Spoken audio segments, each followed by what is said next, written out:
Hello जय Hind student, welcome back to physics resource centre 2.0। और आज के इस वीडियो में हम लोग विद्युत धारा के जो न्यूमेरिकल सॉल्व कर रहे थे प्रीवियस ईयर के, उस लेक्चर सीरीज को हम लोग आगे बढ़ाएंगे और उसमें कुछ और भी इम्पॉर्टेंट न्यूमेरिकल्स को सॉल्व करेंगे, ठीक ना। और ये भी आपके अलग अलग पैटर्न पर होगा, अलग अलग कॉन्सेप्ट और अलग अलग तरीके पर होगा, तो मैं उसकी बात करूँगा। मेरे उम्मीद से इसके बाद एक और वीडियो मैं इस पर लेकर के आऊँगा, तब जा करके विद्युत धारा हमारा समाप्त होगा, ठीक ना। तो बिना हम लोग समय गंवाए अब अगले न्यूमेरिकल्स को देखते हैं ध्यान से कि अगला न्यूमेरिकल्स हमारा कौन सा होने वाला है।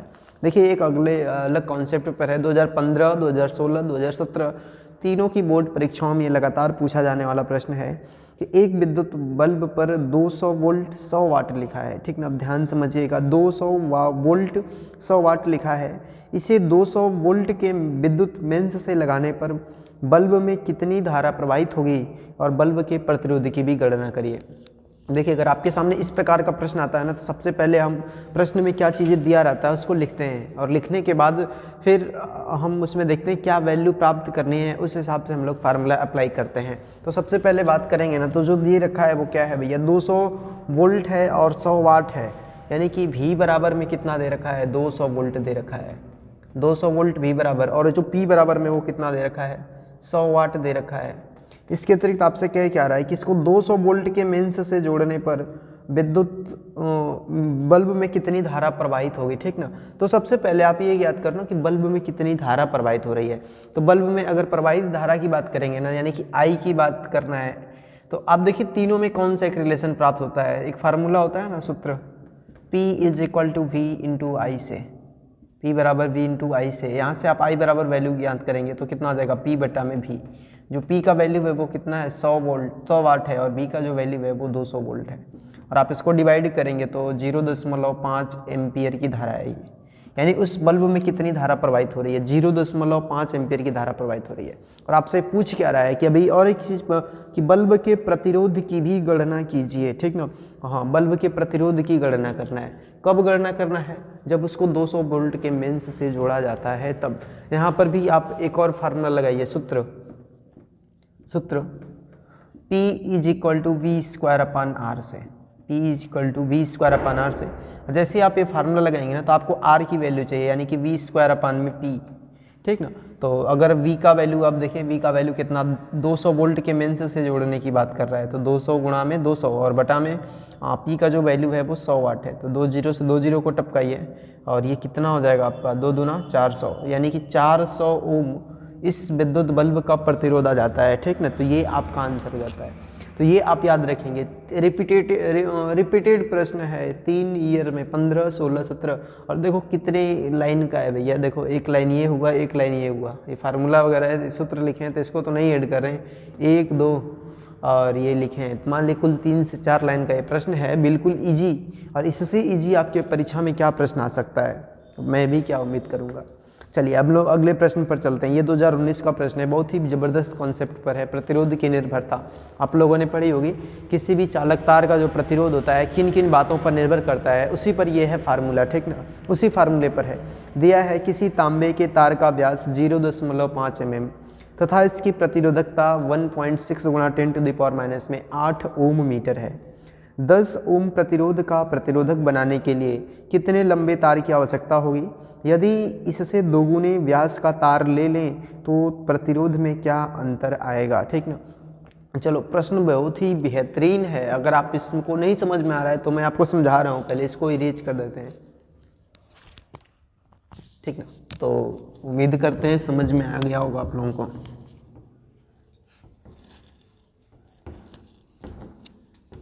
देखिए क्या क्या दे रखा है, आपको दे रखा है ना कि 0.5 mm इसका व्यास है, यानी कि सीधे सीधे हम बात कर लेना कि व्यास कितना दे रखा है, डायमीटर 0.5 mm दे रखा है, mm।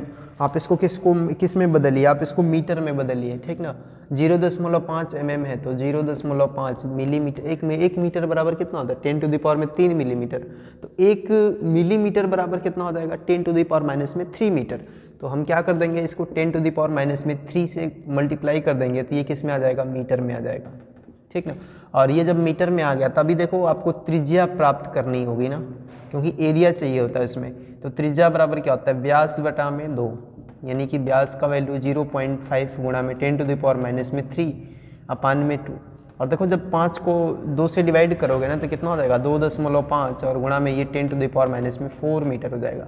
कहोगे ये के सब कैसे कर दिए हैं, ठीक ना। देखो 1 दशमलव के का स्थान इधर खिसकाएंगे तो इसकी घात में 1 ऐड हो जाएगा और 5 को जब 2 से डिवाइड करेंगे 2.55 आ जाएगा। इतनी कैलकुलेशन आपके पास होनी चाहिए, ठीक ना। तो ये हमें किसका वैल्यू मिल गया, त्रिज्या यानी कि स्मॉल आर का वैल्यू मिल गया।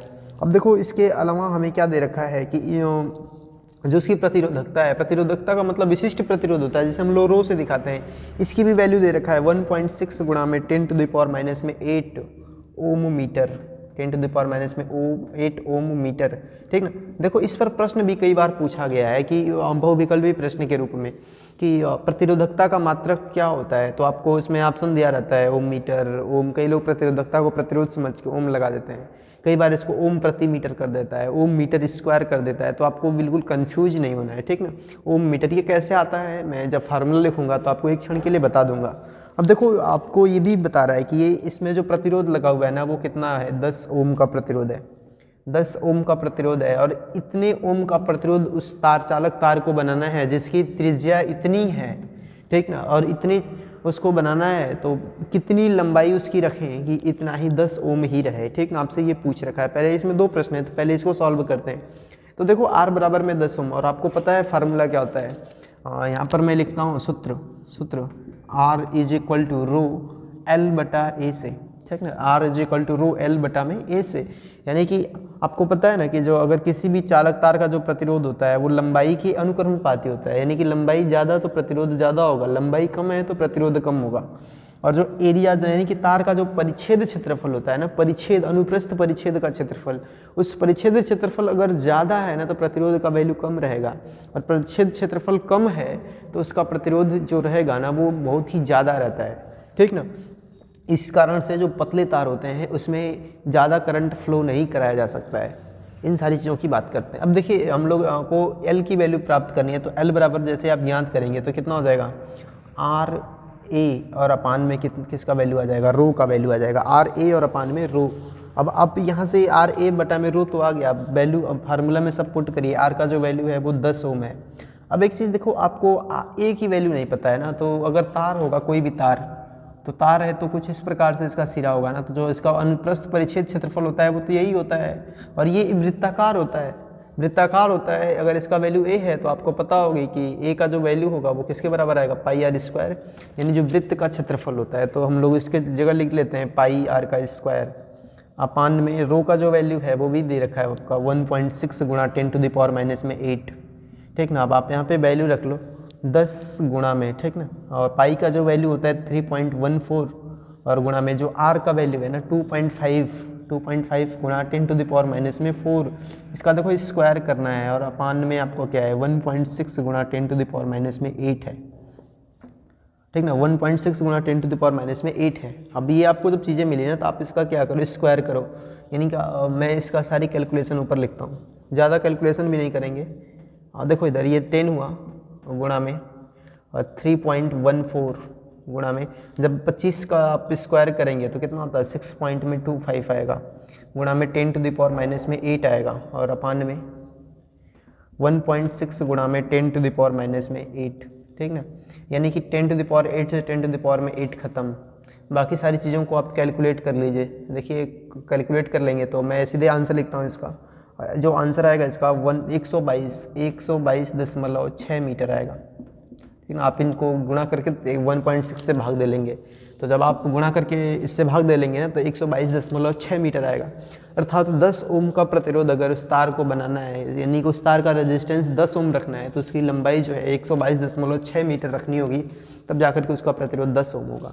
अब देखिए इसी प्रश्न में एक और प्रश्न पूछ रखा है आपसे, यदि इससे 2 गुने व्यास का तार ले लें तो प्रतिरोध में क्या अंतर आएगा, ठीक है। कह रहा है 2 गुने तार का व्यास ले लें, यानी कि 2 गुना का मतलब समझ रहे हैं ना, इसका सीधे 2 गुना, व्यास का 2 गुना कर लेंगे तो प्रतिरोध में क्या अंतर आएगा, ठीक ना, प्रतिरोध में क्या अंतर आएगा। अब देखो एक चीज़ आप ध्यान रखो ना कि आपको पता है कि 2 गुने तार का व्यास ले लेंगे तो जो इसका व्यास 2 गुना होगा तो इसका जो क्षेत्रफल होगा ना वो 4 गुना हो जाएगा। उदाहरण के तौर पर देखो ए बराबर में क्या होता है पाई आर स्क्वायर, मैं लिखा हूँ ना ये, और ये जब लिखा हूँ तो अगर 2 गुना व्यास लेंगे तो 2 गुना त्रिज्या भी हो जाएगा।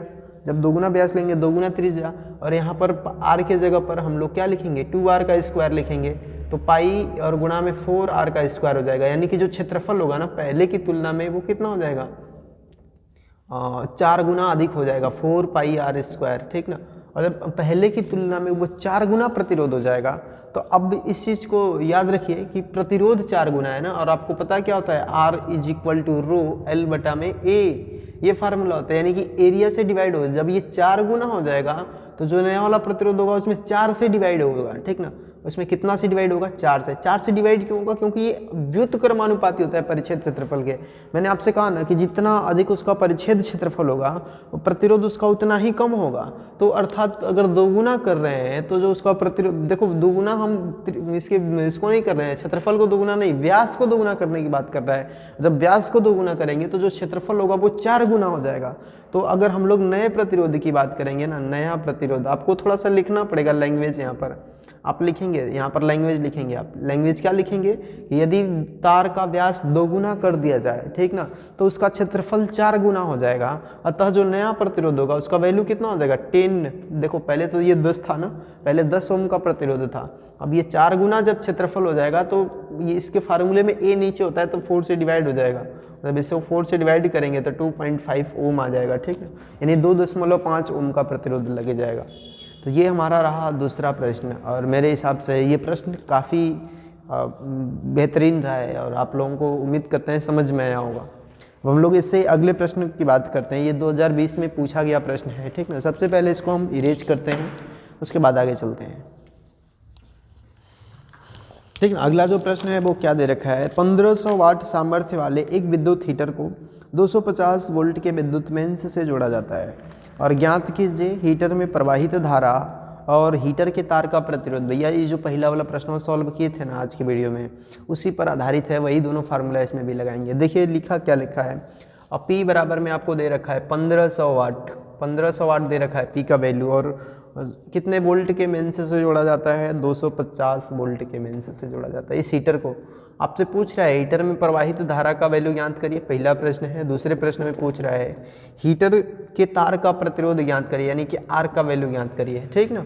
तो चलो हम लोग ज्ञात करते हैं। पहले प्रश्न का आंसर है तो P बराबर में फार्मूला क्या होता है, VI होता है ना, वैल्यू रखिए। तो P का वैल्यू 1500 बराबर V का वैल्यू 250 गुणा में I। तो I का वैल्यू ज्ञात करेंगे तो कितना हो जाएगा 1500 बटा में 250, डिवाइड कर दीजिए, और 25 छक्का में 150, यानी कि 6 एम्पियर की धारा प्रवाहित होगी। उस हीटर में कितने एम्पियर की धारा प्रवाहित होगी, 6 एम्पियर की धारा प्रवाहित होगी। अभी आपको प्रश्न आपका समाप्त नहीं, अभी पहला प्रश्न है। दूसरे प्रश्न का आंसर क्या होगा भैया, दूसरा प्रश्न में तार का प्रतिरोध पूछा है ना, फिर से वही फार्मूला P बराबर V² बटा में R लगा लीजिए, ठीक ना। और जब इस फार्मूले को आप लगाएंगे तो P का वैल्यू जो दे रखा है 1500 वाट है, ठीक ना। कह रहा है कि 250 वोल्ट के विद्युत मेंस से जोड़ा जाता है ना, तो 250 गुणा में 250 V का वैल्यू और अपान में R का वैल्यू आपको प्राप्त करना है। तो जब R की वैल्यू प्राप्त करेंगे तो कितना हो जाएगा 250 गुणा में 250 और बटा में 1500। 2 0 से 2 0 को टपका दीजिए और इधर से इसको 5 से टपका दीजिए, 5 तियाँ 15 और 5 पचे 25, और 25 पचे कितना हो गया 125 बटा में 3 ओम आ गया। तो जो हीटर के तार का प्रतिरोध आएगा ना वो कितना आएगा 125 बटा में 3 ओम आ जाएगा। देखो कितना इजी प्रश्न है, और इससे इजी प्रश्न आपकी परीक्षा में और क्या हो सकता है, ठीक ना। तो बहुत बेहतरीन प्रश्न था, 2020 की परीक्षा का है। अब चलिए इसके बाद सबसे मोस्ट वांटेड प्रश्न वांटेड शब्द इसलिए कह रहा हूँ ना कि ये 2014, 15, 17, 18, 20 मतलब कुल ऑलमोस्ट 5 सत्र में पूछा गया है। सेम प्रश्न है, इंटरेस्टिंग प्रश्न भी है। चलो आप लोगों को बताते हैं, इसको मैं अब मिटा देता हूँ, ठीक है। देखो प्रश्न दे रखा है ना, 250 वोल्ट तथा 5 एम्पियर फ्यूज वाले परिपथ में 25 वाट के कितने बल्ब जल सकते हैं, ठीक है। एक बार मैं फिर से पढ़ता हूँ, 250 वोल्ट तथा 5 एम्पियर फ्यूज वाले परिपथ में 25 वाट के कितने बल्ब जल सकते हैं। भैया देखो प्रश्न बड़ा इजी है, इजी के साथ साथ बेहतरीन भी है। पहले लिखिए क्या दे रखा है आपको, V बराबर में 250 वोल्ट दे रखा है, ठीक ना। और आपको कह रहा है कि उसमें 5 एम्पियर का फ्यूज है, यानी कि 5 एम्पियर की धारा प्रवाहित हो सकती है उस परिपथ में, ठीक ना। और उसमें आपसे कह रहा है कि 25 वाट का कितना बल्ब जलाए जा सकते हैं भैया? 25 वाट पी का वैल्यू, यानी कि बल्ब की सामर्थ्य दे रखा है और आपसे कह रहा है ना कि इतनी ही सामर्थ्य के कितने बल्ब जलाए जा सकते हैं। अगर मान ले बल्ब की संख्या n है ना, तो कितने n है, कितने बल्ब होंगे 25 वाट के उससे जलाए जा सकते हैं। तो जानते हो भैया, इसमें सबसे पहले आपको क्या करना पड़ेगा, देखो क्या दे रखा है, ठीक ना, b का वैल्यू दे रखा है, i का वैल्यू दे रखा है और p का वैल्यू दे रखा है। तो सबसे पहले तो आप एक ठे बल्ब में प्रवाहित धारा ज्ञात करेंगे। कितनी बल्ब में प्रवाहित धारा? देखो ये जो 5 एम्पियर धारा दे रखा है ना, ये पूरे फ्यूज में दे रखा है कि 5 एम्पियर का फ्यूज लगा हुआ है।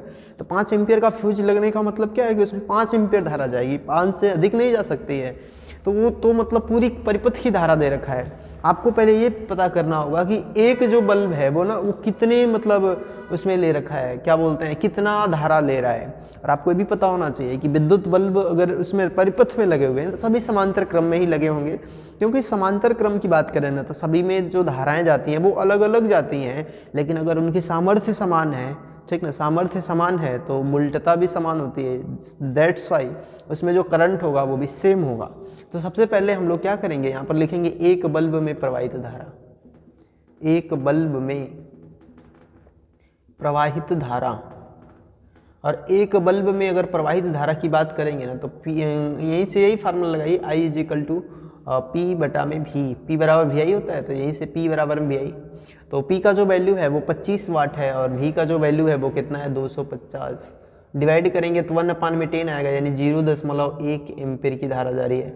यानी कि एक जो बल्ब है ना वो 0.1 एम्पीयर की धारा कंज्यूम कर रहा है, ठीक ना। तो मान लेते हैं ना कि बल्बों की संख्या n है, तो n में 0.1 से अगर हम गुणा कर रहे हैं, n में कितना से गुणा कर रहे हैं, 0.1 में, तो कितना आना चाहिए, 5, मतलब 5 से ज़्यादा नहीं होना चाहिए। समझ रहे हो बात को ना।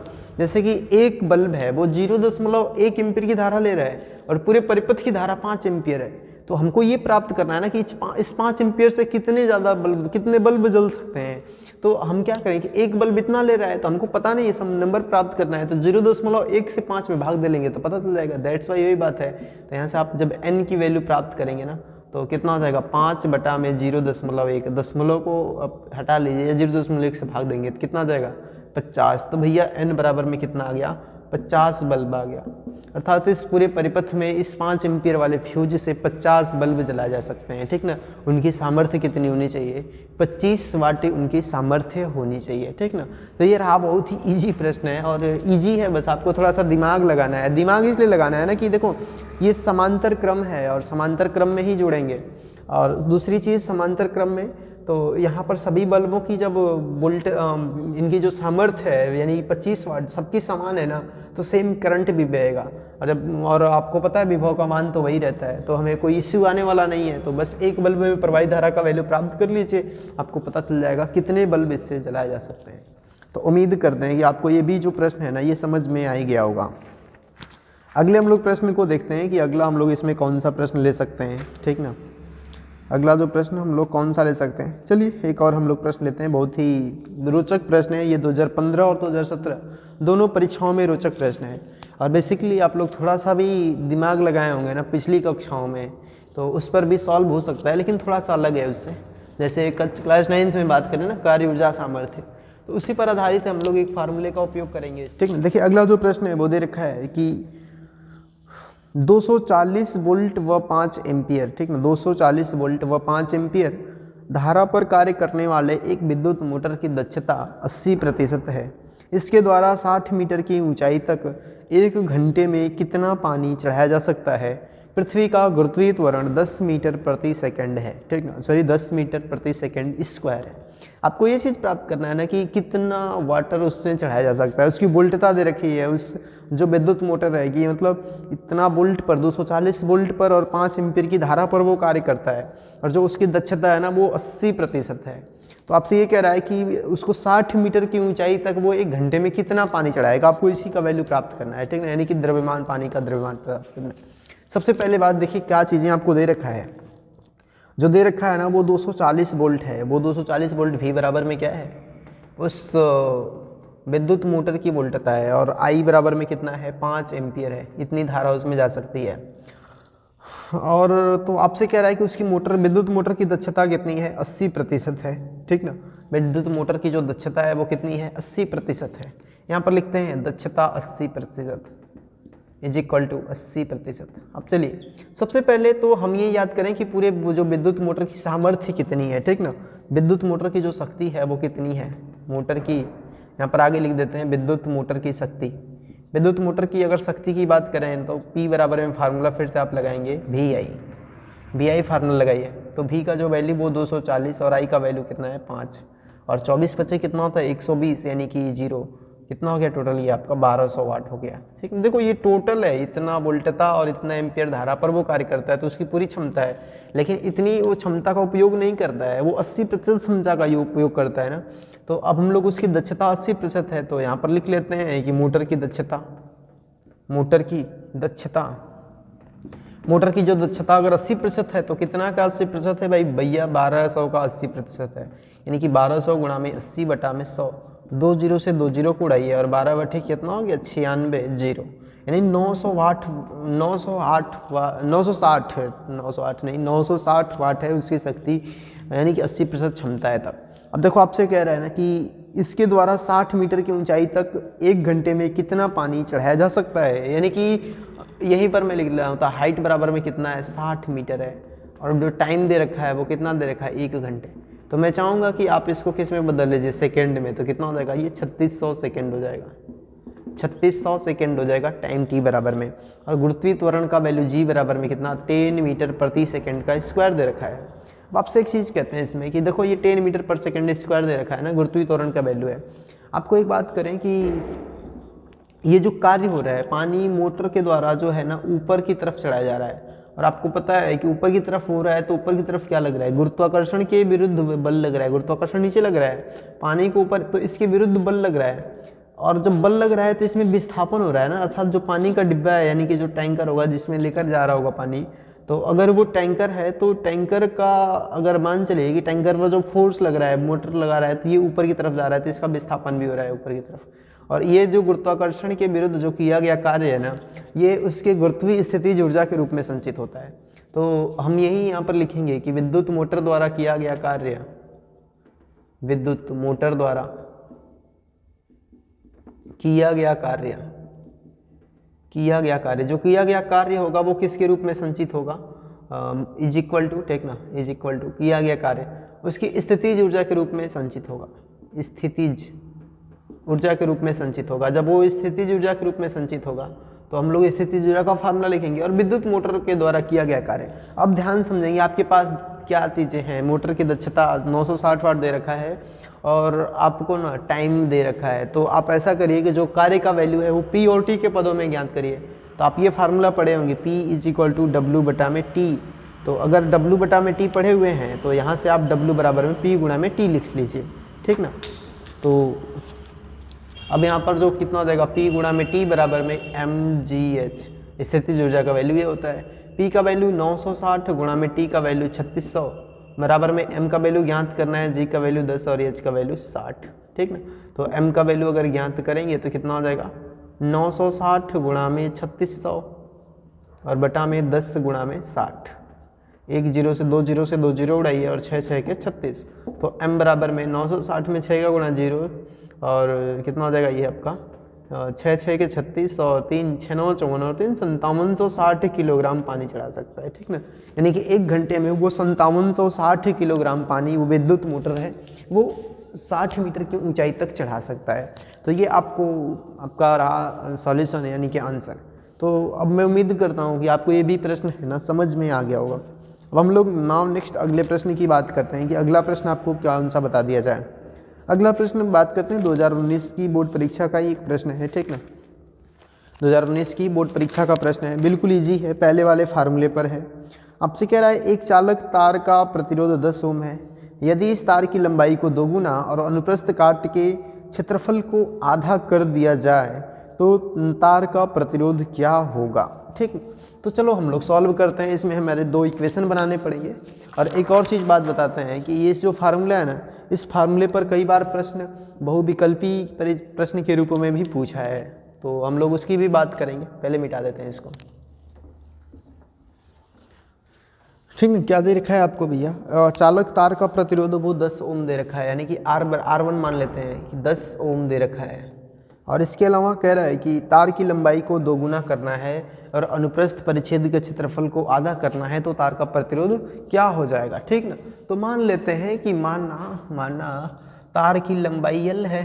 ठीक ना, यहाँ पर लिख लीजिए, माना तार की लंबाई L है, माना तार की लंबाई स्मॉल l है। ठीक ना, स्मॉल l तथा अनुप्रस्थ परिच्छेद का क्षेत्रफल a है। अनुप्रस्थ परिच्छेद का क्षेत्रफल, अनुप्रस्थ परिच्छेद का क्षेत्रफल a है। ठीक ना, देखो लंबाई स्मॉल l तथा अनुप्रस्थ परिच्छेद का क्षेत्रफल a है और R1 बराबर में आपको 10 ओम दे रखा है। तो सीधे अगर R1 की बात करेंगे ना, तो R1 कितना हो जाएगा आपका, रो L बटा में A हो जाएगा। इतना ही होगा ना फार्मूला। ये इसको इक्वेशन नंबर 2 बनाइए। अब नाउ आपसे कह रहा है कि तार की लंबाई को आधा कर तार की लंबाई है ना, अब उसको दोगुना कर दिया जाए। तो यहाँ पर लिखिए तार की लंबाई दोगुना, तार की लंबाई दोगुना तथा अनुप्रस्थ परिच्छेद, अनुप्रस्थ परिच्छेद के क्षेत्रफल को आधा करने पर,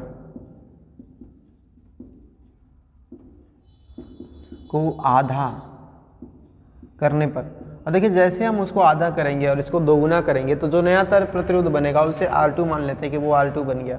रो लंबाई को दोगुना करना है तो 2L कर लीजिए और अब बटा में, और जो परिच्छेद क्षेत्रफल को आधा करना है ना, तो A बटा में 2 हो गया। ये हो गया ना।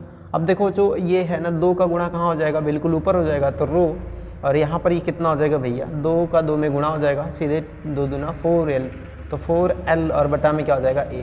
इसको बना लीजिए समीकरण नंबर 2। अब यहाँ पर क्या करिए, समीकरण 1 व समीकरण 2 को भाग दे दीजिए। 1 व 2 को भाग देने पर,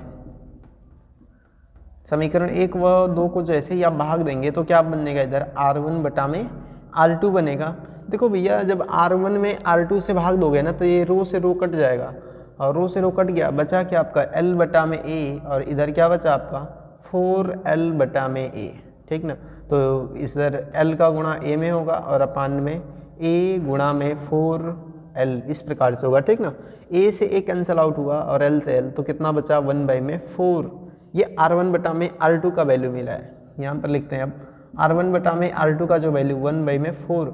अब ध्यान समझो कि ये जो R1 है ना, R1, तो R1 की वैल्यू 10 ओम दे रखा है, तो 10 रख दीजिए बटा में R2 1 बाई में 4। तो R2 का जो वैल्यू ज्ञात करेंगे 10 चौके 40 ओम आ जाएगा। ठीक ना, तो जो नए तार का मतलब उसी तार का जो प्रतिरोध हो जाएगा ना, वो कितना हो जाएगा, 40 ओम हो जाएगा। ठीक ना, तो अब मैं उम्मीद करता हूँ कि आपको ये जो 6 प्रश्न मैंने सॉल्व किए ये आपको समझ में आया होगा। मैं अब एक बार फिर से इसमें चेक कर लेता हूँ कि कितने मेरे प्रश्न हो सकते हैं अभी के लिए इसमें। तो मेरे हिसाब से मैं इस वीडियो में इतना ही रहने देता हूँ, और बाकी जो प्रश्न होंगे ना हमारे एक और वीडियो में 6-7 प्रश्न और लेंगे अलग अलग पैटर्न पर, अलग अलग तरीक़ों पर। फिर इस विद्युत धारा से हमें मुक्ति मिल जाएगी। मुक्ति मिलने का मतलब है कि इसमें जो अलग अलग पैटर्न है वो आपको समझा दूंगा मैं न्यूमेरिकल के माध्यम से। बाकी जो प्रश्न आएंगे वो आप सॉल्व कर लेंगे, इन्हीं के आधारित आएंगे, इन पर ही आधारित आएंगे। ठीक ना, तो अब मैं आपसे अगले वीडियो में मिलता हूँ, तब तक के लिए जय हिंद।